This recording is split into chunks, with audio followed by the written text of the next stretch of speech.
Here's what's making news on Roadshow. Nissan has seen fit to update the Rogue Sport halfway through the 2018 model year. The 2018.5 model now has autobrake, blind spot monitoring, and rear cross-traffic alert across its entire lineup standard, with the top trim receiving adaptive cruise control as well. But with more safety comes more money. Each trim also sees a price hike between $470 and $900. The updated Rogue Sport is already on sale at dealerships. There's fast, and then there's sub 7 minutes around the Nurburgring fast. The 2019 Porsche 911 GT3 RS falls into the latter category with a 6-minute 56.4 second lap, making it only the third production Porsche to dip into the sixes. The other two are the 918 Spider Hypercar and the 911 GT2 RS, the latter of which is more than 10 seconds faster than the GT3 RS. Yowza. Your next Volvo might have a Mercedes engine in it.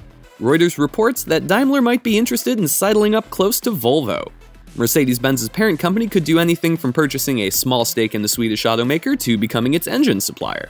Now, I'm a fan of Volvo's current engines, but if Daimler can make them not sound like tractors, then that'd be all I need, really. Find more on these stories over at theroadshow.com, and we'll talk to you on Monday.